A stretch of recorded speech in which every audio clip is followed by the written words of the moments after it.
Good morning, team and warehouse operations supervisors. Today, I am pleased to present a comprehensive and evidence-based training solution tailored for our frontline warehouse operations at FedEx Canada. Our corporate mandate has always been safety above all in our high-velocity package sorting hubs. There's a constant and physical pressure to prioritize sorting speed and package throughput over safety guidelines. This proposed training program is specifically designed to bridge this operational gap, strictly applying the instructional system design model to establish a culture where safety and operational need are mutually reinforcing. To understand the training context, we must look closely at the operational realities of our frontline warehouse staff, specifically the parcel handlers and the sorting associates. These employees are the engine of our delivery network, working in a physically demanding and high volume sorting environment. Their shifts are characterized by non-linear timing and repetitive lifting of heavy and awkward loads, and a constant movement on the sorting floor under strict delivery windows. These operational realities dictate that any safety training we implement cannot be a passive and classroom-only lecture. It must be highly practical and hands-on, become an automated physical habit that survives shift fatigue. Based on our completed needs analysis, we have identified two operational gaps that directly impact safety and throughput. First, we observe high rates of musculoskeletal strain injuries due to incorrect safe lifting postures. Second, we face a critical lag in active hazard reporting on the floor, where oil spills, damaged pallets, and conveyor blockages are unreported. Applying Chevalier's barrier to effective performance, we see that these gaps are not due to worker negligence. The lifting gap is a human barrier. Associates lack the automated muscle memory safe lifting habits under high-speed operational pressures. The reporting gap is an information and technical barrier. The current digital reporting system is highly counterintuitive and takes associates away from their active lines for too long. Bridging these barriers directly protects our valuable, rare, and imperfectly imitable human capital.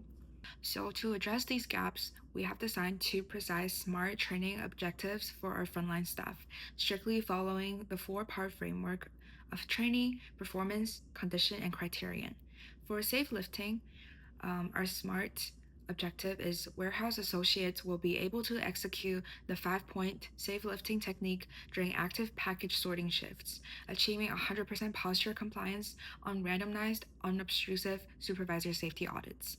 And for hazard reporting, our statement is that warehouse associates will be able to log a detected safety hazard via the digital hub kiosk within 15 minutes of detection, completing all required fields with zero data input errors. These objectives establish unambiguous and measurable safety benchmarks for our daily operations. Our training design adopts a blended approach aligned with the modern 70-20 and 10 learning model, matching our delivery methods to the nature of the skill being taught. For the safe lifting, we utilize the job instruction training, which is a highly structured on-the-job training method because safe lifting is a psychomotor skill, so classroom lecture slides are ineffective, and the job instruction training allows us to deliver hands-on, contextualized practice directly on the warehouse floor across four clear phases, which is preparation, presentation of the lift, try-out performance by the associate, and then an immediate supervisor follow-up. Conversely, for hazard reporting, we will utilize the technology-delivered digital microlearning. Digital data entry is a cognitive and procedural skill, which delivering a brief 5-minute pre-shift mobile simulations of our kiosk software reduces the cognitive load and allows employee to master the reporting portal without interrupting the active conveyor line throughout. A major bottleneck in safety training is the lack of transfer to active job. To ensure our safe behaviors stick on the sorting floor, we have designed explicit strategies across the before, during, and after phases of our transfer of training process. Before training, we hold supervisor alignment briefings to prepare our leadership team, as immediate supervisor support is the number one driver of safety transfer success. And during training, we will leverage identical elements by ensuring associates practice physical lifts with real FedEx parcels of varying weights and shifted centers of gravity. And we have them sign a performance contract committing to those safety standards.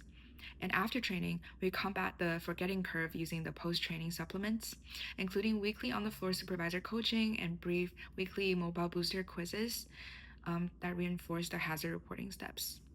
To elevate our safety training design, we have deeply integrated three streams of academic literature. The first stream addresses our safe lifting training. Traditional safe lifting training uses error avoidant instruction, simply just telling employees to never bend your back. However, academic research proves that error management training, EMT, is far superior for building adaptive expertise. In our safe lifting JIT sessions, we will incorporate explicit error management instructions. We will encourage associates to deliberately and safely experience a slight incorrect lift posture under direct coach supervision, and telling them that errors are valuable feedback tools to help you physically feel where your back strengths. This active postural exploration will build the cognitive metacognition and physical self-regulation. When associates encounter irregular, heavy, or off-balance parcels on the active floor, they will have the adaptive expertise to instantly adjust their posture safely. Our second and third academic literature justify our operational climate and digital delivery. Research and training transfer, notably a meta analysis by Hugh and others, shows that supervisor and peer support have a massive and positive correlation with actual training transfer, and that this relationship is fully mediated by the employee's motivation to transfer. This is why we mandate that our hub managers actively deliver on the floor safety coaching and foster a supportive transfer climate. Furthermore, literature on cognitive load theory supports our digital hazard reporting method. Heavy and multi-hour classroom safety lectures are cognitively exhausting, and for shift-based, physically tired employees, research shows that technology-delivered microlearning, which are delivered in 5 minutes pre-shift intervals, reduces cognitive friction, making it the ideal instructional method to build digital compliance in a busy and fast-paced logistical environment. To verify that our training solution achieves our goals, we have designed a robust evaluation plan aligned with the Kirkpatrick's hierarchical model. At level 1, reaction, we will administer the quick digital questionnaires to evaluate the training's perceived utility and, crucially, trainee safety self-efficacy, which will measure their confidence in applying those safe techniques. At level 2, learning, we will conduct practical postural audits for safe lifting and scenario-based digital kiosk navigation quizzes for hazard reporting. Level 3, behavior, we verified active on-the-job transfer using unobtrusive supervisor floor audits using standardized safety checklists. Finally, at level 4, results, we track organizational metrics, specifically a reduction in lost time musculoskeletal injuries, lower worker compensation costs, and faster cycle times for resolving floor hazards. Last slide. In conclusion, the bottom line of the operational safety and development is clear.